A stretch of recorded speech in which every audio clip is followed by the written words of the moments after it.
Welcome to the Sheridan Report, brought to you by MyBookie.ag. You can go to thegruellytruth.net, click on the banner at the top of the page for MyBookie.ag, and it'll give you up to a $1,000 cash bonus. Put in $2,000, you'll get $1,000 to play with. I am your co-host for the Sheridan Report, Mike Goodpaster. Right now, I'd like to welcome in Bobby Sheridan. How you doing, Bobby?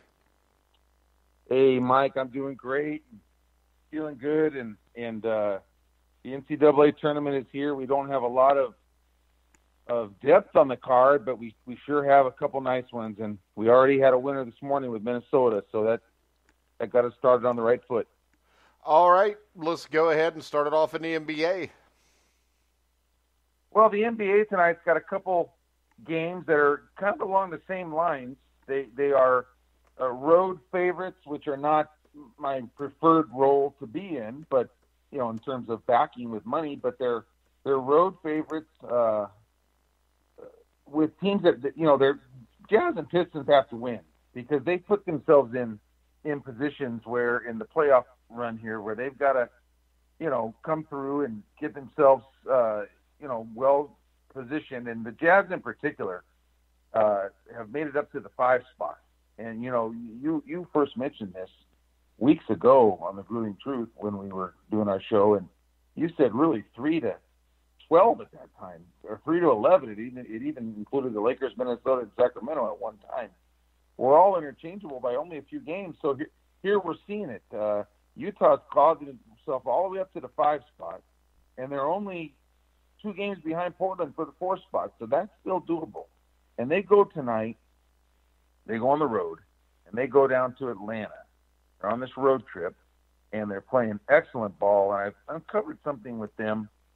When they've had a lot of injuries with their point guards this year, namely Ricky Rubio and then Dante Exum. And there's been games where they've been playing without a point guard, Mike. They've been playing more like with a point forward, Joe Ingles, and then they'll move Mitchell to a point guard, but he's really a 2 guard. And they'll play a lineup like that, but they have such a good game plan on offense, and they wind up getting a lot of quality shots. But when they have the point guard, that puts Mitchell back in his preferred role, and it just allows them to not be a guy like Ingles or Mitchell, not have to control the ball so much. And fourth quarter rolls around, they're still fresh. So I looked at some numbers, and when the Jazz have had Ricky Rubio in the lineup, they're winning and covering at a much greater percentage than when they don't have him. And even though he's having a somewhat average year, it's what he does stabilizing that team. And so here we are. They're in the 5 spot. I've been touting them all year as a team that was very capable and very good on defensive metrics when you look at some of the numbers with Gobert and manning the rim. So I like them tonight. I don't think there's going to be any letdown. And Atlanta's a team quite like the Suns, who we're going to talk about next. Atlanta's a team that has won a few games as an underdog and has covered more than a few spreads as a dog. But them and the Suns are both throwing in some clunkers now. And so they're really not a good bet to back. And I think we can beat them tonight with Utah. And by the same token, I think we can beat Phoenix with Detroit. And Detroit's, still attempting to get back to their winning ways like they were doing 7 to 10 days ago. So we like both road teams in the NBA tonight. The Jazz and the Pistons both favored by about 7 points. All right. What about March Madness? Well, March Madness, as I talked, I'm really excited about this. Minnesota I have 2 top plays, and Minnesota of the 2 was my favorite, just because this team this year has been really interesting to me, and it's been fun for me to watch them come together as a team. And I thought that game today with Patino going to play Louisville, there were so many things I liked about that game, and I wish we could have talked about it. I did put on the Twitter that we had a top play in the 9 o'clock hour, and so I did advertise it, and hopefully some people were able to get the report and get that game, but I really liked it. And they went straight up, Mike, and so we got started on the right foot, and we're going to go in game 2. We're going to stay in the same conference. Michigan, this is a very interesting game. It's quite like the Arizona State game yesterday in terms of we've got a very unique situation to where Michigan and Montana are playing a rematch. And they met last year in a game which Michigan won by 14 points. And that was the game one of sending Michigan to the finals. And I like Beilein. Beilein, I'm not sure how to pronounce his name. He's just an outstanding coach. And, last year Montana got off to a 10-0 start. I don't know how many people realize that, but when I went back and remembered and started researching this game, I remember Montana was leading that game 10-0. And it took a little while for Michigan to come around, and eventually they wound up winning by 14 points. I don't think we're going to see that kind of a game today, Mike. I think Michigan's going to probably be up by about 20 at half, and a lot of people doubt their ability to score, but if they can get offense from their defense, then it really doesn't matter, yet. That might be their undoing later, but not today. So I think today we'll get a 20-plus point win. I just hope there's nothing stupid at the end trying to cover that when we've got an 18-point lead or something. I hope it gets to 30. Okay, and that's wishful thinking, but it's possibly that kind of game. Montana is 26-8, and they have a good team, and they are familiar with Michigan, but that's not going to help them too much in this ball game. So I like Michigan. I think they can cover the spread. 15 is the line right now, and one other thing I want to mention, I thought was really interesting point is, Michigan and Michigan State finished in the Big Ten championship game, and Michigan State had their number this year, as you know, and many folks know. Michigan State defeated them all 3 times, and Mike, you see this a lot. Both teams got sent to the same location. Now, I don't have it in front of me, but is in Iowa City, Mike?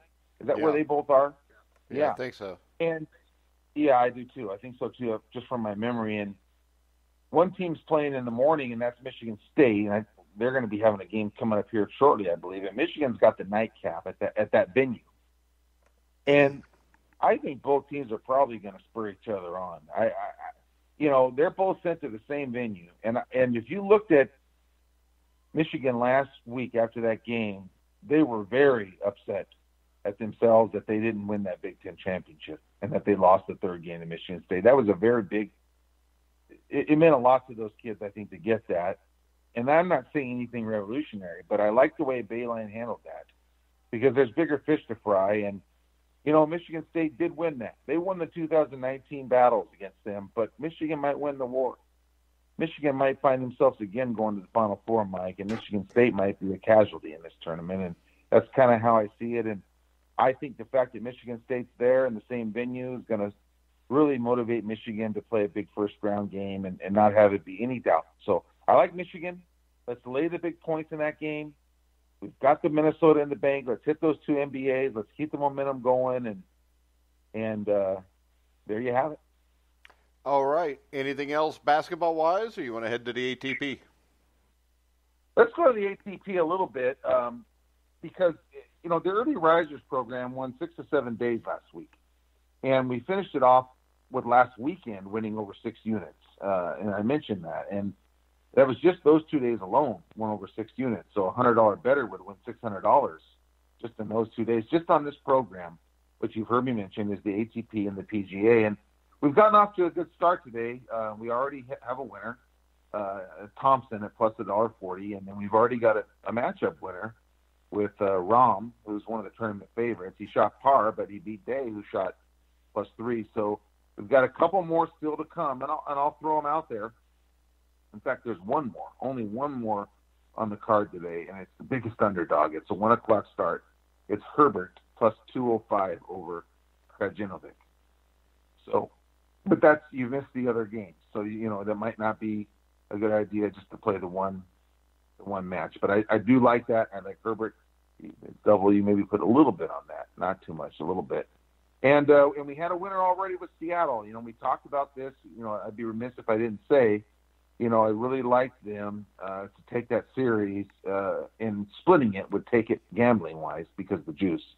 And when I mentioned I thought we had a shot to win both those games, and we did.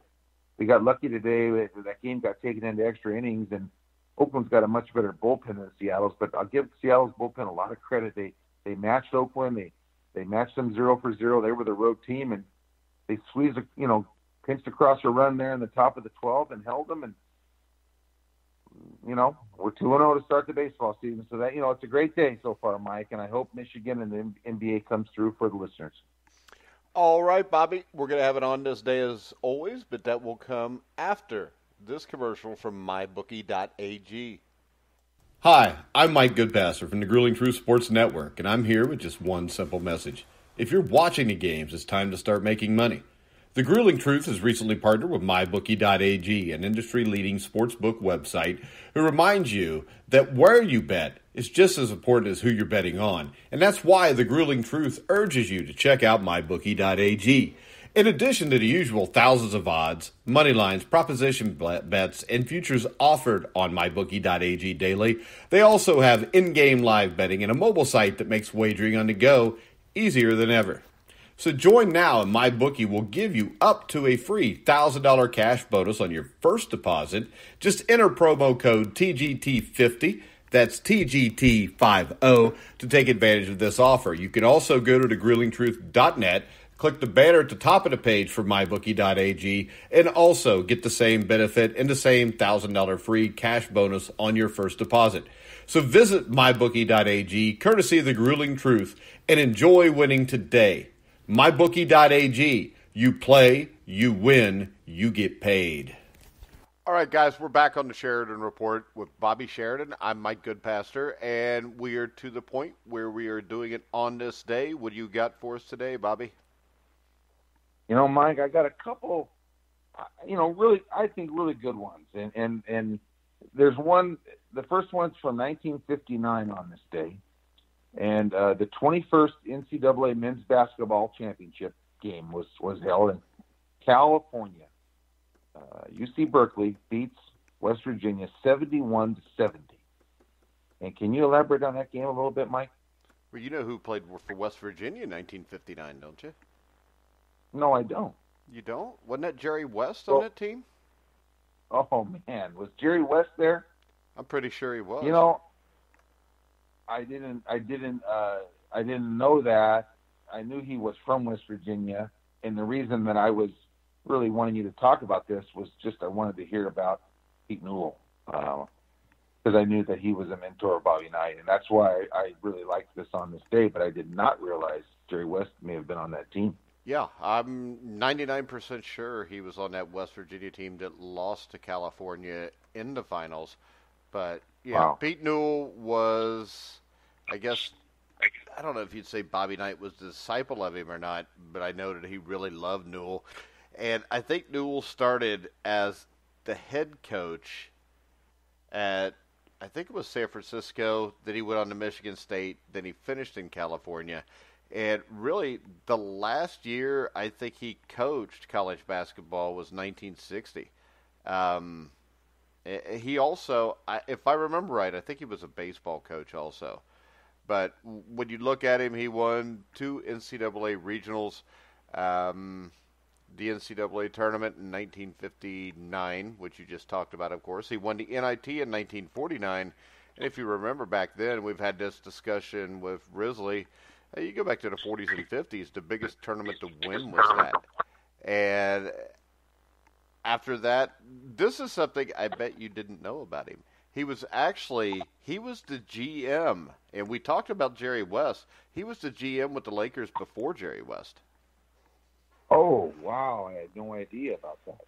Yeah, because he I think he became the AD at Cal for almost a decade after he decided to stop coaching. And then in like 68 or 69, the old San Diego Rockets made him the GM for a few years. And then he went on to be the GM for the Lakers from 72 through 76. So you did have a finals appearance in there and a world championship with Pete Newell as the GM of that team before, Jerry West took that team over. And I think it's safe to say that Jerry West did an all right job there.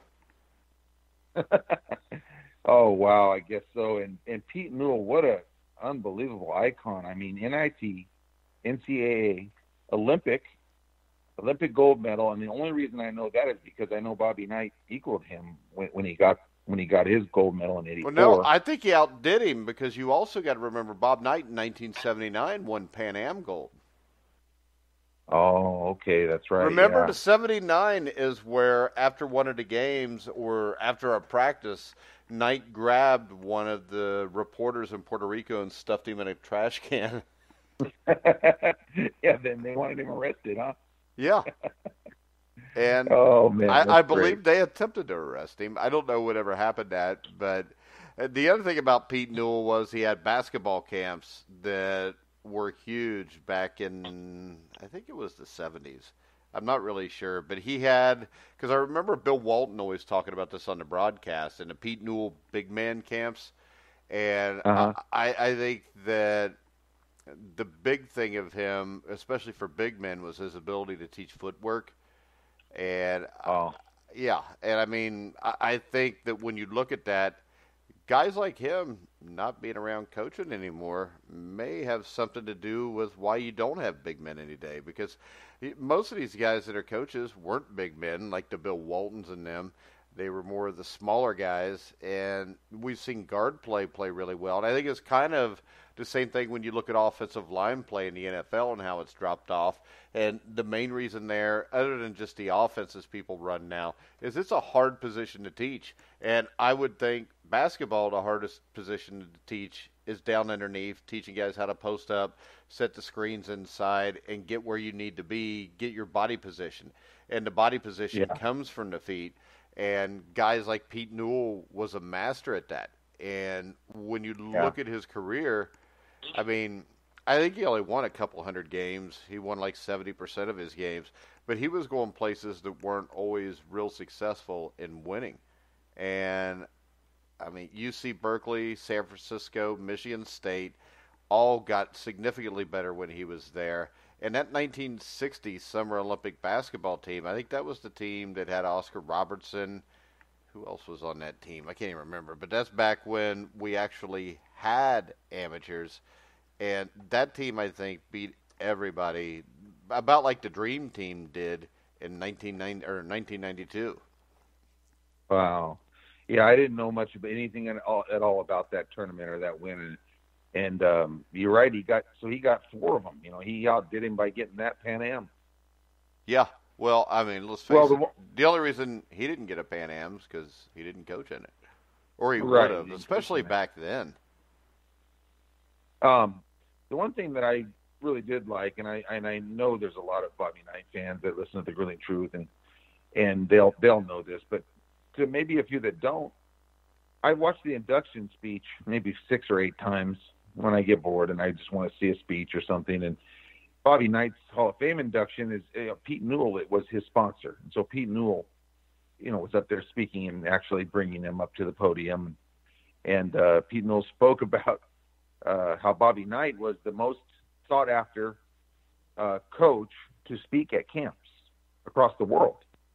And so that was one of the things that Newell was talking about Bobby Knight. He talked about him being a great friend, and you can find it on YouTube, and it's definitely worth listening to. And Pete Newell, what a classy man he is.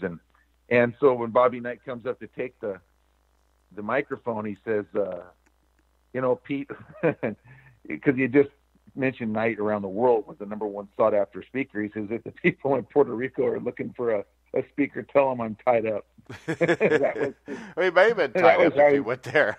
But the great thing about 60, and the one thing that Newell had that Knight didn't have, was, if you remember, in 1984 with the boycott by the Soviet Union and the Eastern Bloc nations, or a lot of the Eastern Bloc nations, Knight didn't get a chance to play against the Soviet Union, which I know he always wanted to do because Hank Iba coached that 72 team that got screwed out of the gold medal with the repeated replay of the last 2 seconds until the Russians won. But the U.S. got a chance to play Russia. Actually, the U.S. was first in that. Russia was second. Brazil was third. The U.S. beat Brazil in the gold medal game, and the U.S. hammered the Soviet Union by 30 or 40 points. But when you look at it, you had Jay Arnett, Walt Bellamy, one of the greatest players in Indiana history, Terry Dissinger, who was a great player at Purdue, Jerry Lucas, Adrian Smith, Oscar Robertson, Jerry West. So I think it's safe to say that I hate to say this, but they probably didn't even need a coach to go win that by 30. But it doesn't hurt when you have a Pete Newell being the guy to guide everything. Right. No doubt. All right, you said you had two. What's your second? I got two, Mike, and let's pull up the second one. 1978, and I'm pulling this one up because it's baseball and it's the Padres. If anybody kind of has followed me a little bit, I did sign with the Padres. I was drafted in '87, had a future as possibly a right-handed pitcher, but I largely had no career because I had 2 Tommy John surgeries back when you didn't come back from Tommy John surgery. So that was my brief cup of coffee, playing in the minor leagues. But it was the Padres, and I didn't know this man. He'd already passed through, I think, and he passed away in 1994. But we're talking about Alvin Dark. And in 1978, on this day, we know it's still spring training. Even though we had 2 games in Japan, we don't have opening day here in the States until next week. So here we are, March. And in 1978, the Padres fired their manager, Alvin Dark, and it was only the second manager ever fired during spring training. And I know there's a story here, but I don't know what the story is. I haven't looked it up. I've heard of it a few times, but I never really looked it up, never really heard much about it. What happened? Actually, I think it was like the 4th or 5th that was fired. Because you had a guy, you had a guy with the Cubs in the 50s. There was a couple others. I know the Red Sox, from memory, in the early 2000s, fired a manager. I don't remember who it was. I think they replaced him with Grady Little, but there was an ownership change. It would have been around 2001 or 2 or 3, and they wanted to go a different direction because they were the new owners. The Alvin Dark thing's multiple things. The thing I remembered that I was trying to remember when you brought this up, was he had Ozzie Smith, who had only played 1 year of minor league baseball, and he named him he named him the shortstop. And they had drafted with the number 1 pick, Bill Allman. They moved Allman to second base. They put Smith at shortstop, and they moved outfielder Gene Richards, I think it was, who would now play first base. And he moved everything around, and they looked really bad in cactus play, grapefruit league play, whatever you call it, on the interior infield. That made people mad. But when you dig on this, you'll find out there was a few things that bothered guys. And one of those things was he was really religious. And he basically made guys have Bible study, even if they didn't believe in God or no matter what they believed. So that got players mad. The other one was you had Gaylord Perry. He could not get along with Gaylord Perry. Now, if you know the history of Gaylord Perry, Gaylord Perry wrote a book. I think it was called Me and the Spitter or something. Do you remember that, Bobby? Something. I do remember that, yeah. Something like that. Yeah, and I think he clashed with almost every manager he ever had. And he did. He was a surly guy, and he kind of beat to his own drum. Yeah, and the thing about this is they fired him because all that just kind of came together. It was a mess. Ray Kroc, who I think, didn't he found McDonald's?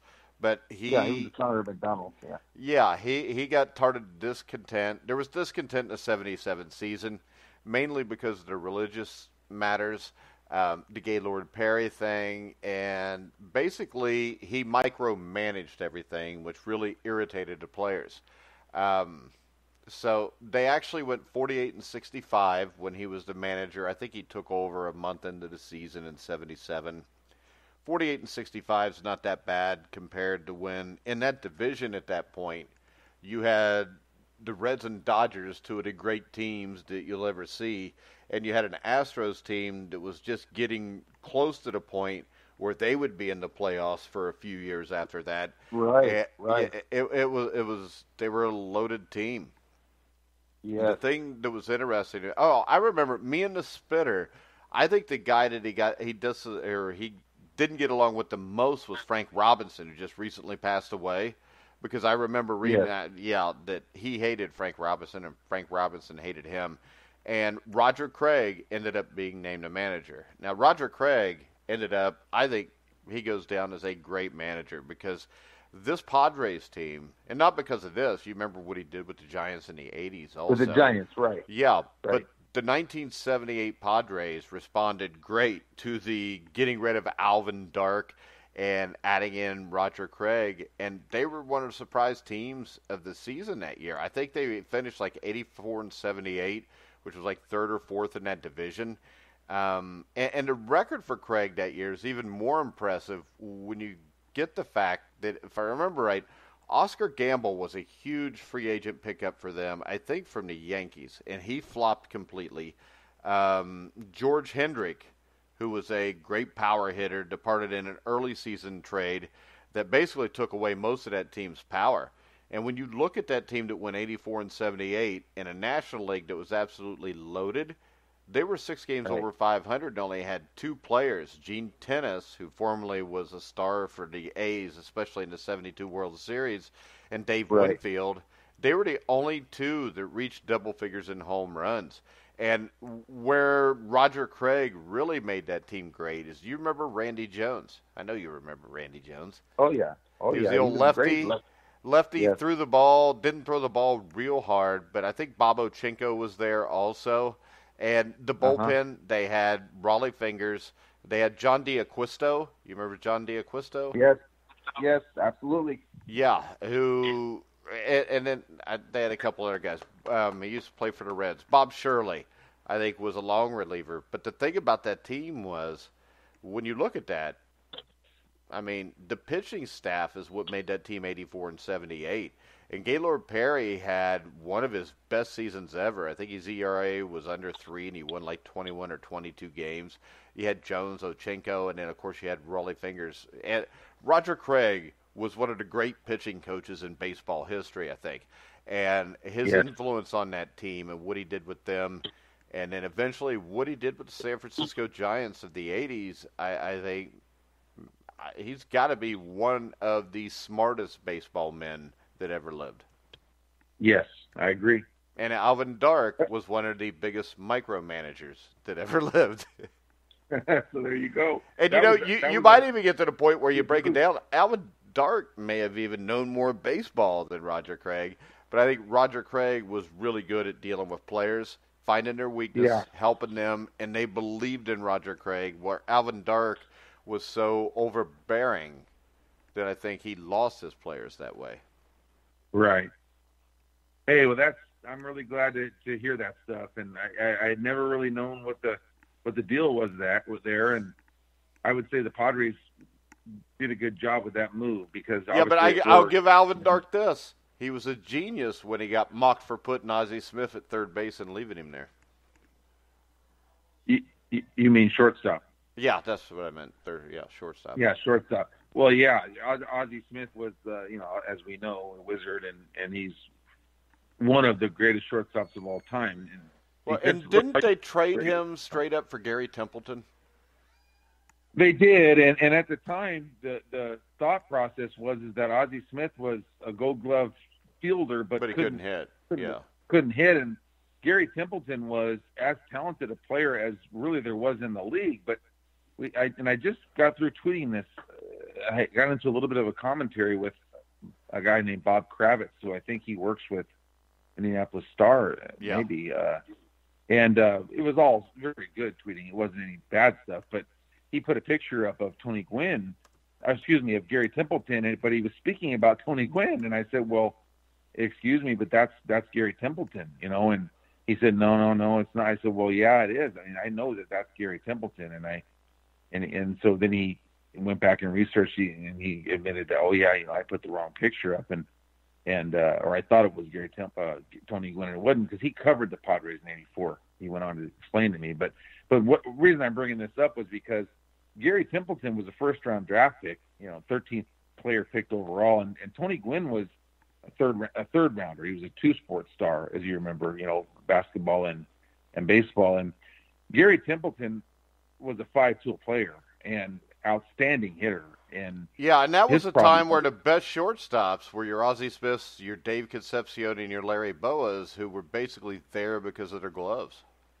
Right, and Templeton, was an offensive threat, not just a fair hitter. He was a great hitter, and that would have been just a great trade, turned out wise, had Templeton kept it going. But see, his undoing was off the field. He got into drugs. off the field, and had some problems off the field. Well, And the other thing I remember from him was the Cardinal fans started to hate him, and they booed him a lot. And in 1981, the strike season, I remember that I believe he made an obscene gesture, like a couple times towards some fans who were heckling him, and then Whitey Herzog physically pulled Templeton off the field, because I remember watching this on This Week in Baseball, which is a song that opens our show.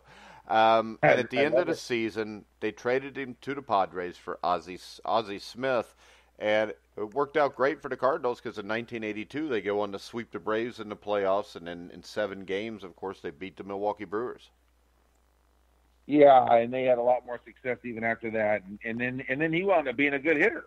I mean, he was actually a pretty good hitter. He was kind of like Concepcion, where he wasn't a great hitter, but there was like a 4 or 5 year period where he was batting around 300, which was kind of like Concepcion, because you look at him, once you get to 76 and on, Dave Concepcion was batting 280, 290, even 300 in 76 season.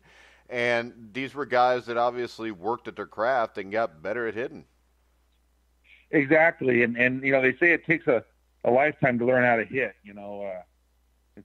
That's like some of the things I've heard, and to be a young guy and be able to hit is just a special thing. And when you see those kind of guys, it just doesn't come around all the time. Well, and this is the thing that's interesting about Templeton, because I think his lifetime average ended up like 270, 275, right around there.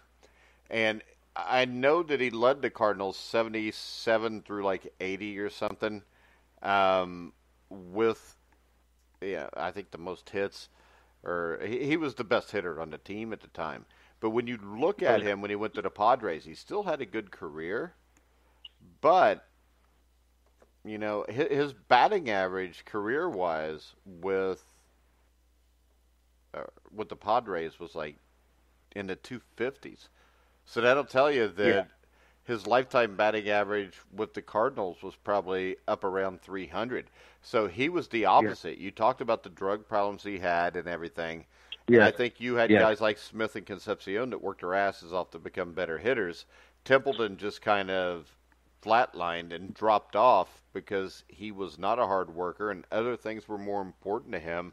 But he did play a big part in 1984 of getting that Padres team to the World Series.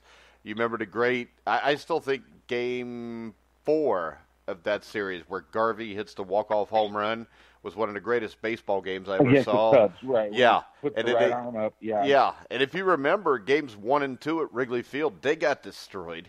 I think they came back at Game 3 and won like 7-1. And then you had the great game in Game 4 where Garvey hits the home run, and in Game 5 where Lee Smith, who never blows a save, blew a save. And if you remember who the second baseman was, there were 2 second basemen on that team, and one of them I talked to every once in a while on Twitter. That was Tim Flannery. He was a backup second baseman. Great guy. He's a singer now, and he was Bochy's coach for 3 of the world champions. We need to get him on the show, man. We have to. We will, and he'll do it. He's a great guy. I'd love to do a legend show with him. You can do it with me if you want. Oh, I would love that. That'd be great. But the guy who started over Flannery at second base on that team was Alan Wiggins, and Alan Wiggins another drug problem. Of bases. There you go. See that actually almost that entire team had drug issues, from what I remember. Yes, they did, and it was just sad. And then I came around, not the major league level. I came into the system in '87. And that farm system was loaded at the time, and they had both Alomars and Carlos Baerga was a young guy at that time. They had Benito Santiago was just named the Rookie of the Year, and they still had they had Tony Gwynn, who was the man. And I'll tell you why Bob Kravitz got fooled was because a guy tweeted that he knew, and he had a check mark next to his name, so he must be somebody. He's not a sports guy, but maybe a reporter or something. And the guy put Templeton's picture, but he put the caption was "the man," and it was a Padre helmet. And so Bob Kravitz was fooled by that. And to Kravitz's defense, there's only one the man in San Diego, and that's Tony Gwynn. Nobody else can be the man. And I think that's what fooled Kravitz. And And anyhow, when the guy came back on and was said, well, why did he said, well, he was. What about Kurt was a man to me, Bavacqua? and- Why isn't Kurt Bavacqua a man? Because I remember that he could blow the biggest bubble that I've ever seen. Well, have you ever heard this? Your fans should do this. This is great. You bring up Kurt Bavacqua. Tommy Lasorda has a rant. Have you heard it? Tommy Lasorda he F-bombs the hell out of Kurt Bavacqua. Oh, didn't Bavacqua play a trick on him or something? No, Bavacqua, something happened where, I'm not remembering the story well now, but he says, and that effing Kurt Bavacqua, he couldn't hit water if he fell out of a boat. And because Bavacqua was popping off about something, and I don't remember, but if you go on YouTube and you Google it, Tommy Lasorda Bavacqua, something like that, you'll hear the rant. Somebody captured that, and Tommy Lasorda had a couple good rants in his day, and I remember Kurt Bavacqua was one of them. That's great, Mike, that you bring that name up. All right. Well, I just remembered a bubblegum card because it was like the Oscar Gamble card when he was traded or something with the Yankees, and he had the hair and used to get one in every pack. You get the same thing with the Kurt Bavacqua bubblegum one. All right, guys, we're going to wrap it up. I want to remind you to go to thesheridanreport.com or go to Twitter @SheridanReport. You can buy Bobby's take $10 a day or $50 for the month. You can get the Sheridan Report. Well worth the money. Once you get the Sheridan Report, or even if you don't, but we'd rather you did so you'd have a better chance to win, you go to mybookie.ag, put in promo code TGT50, or to make it even easier, go to thegruelingtruth.net, click on the mybookie.ag banner towards the top of the page. All right, guys, we're going to go and wrap it up. I want to remind you guys, Survive in Advance. We'll be back tonight after the final NCAA tournament game to talk about the games that happened today and to preview the games tomorrow. And who knows, maybe Bobby will be on to give you some picks on the early games so you could use it with mybookie.ag and make a little bit of money. Remember, you can hear all of our shows on iHeartRadio, Spotify, iTunes, TuneIn, Spreaker, Stitcher, YouTube, wherever you find sports podcasts, you'll find The Grueling Truth. So, for Bobby Sheridan, I'm Mike Goodpaster. You've been listening to The Grueling Truth, where the legends speak.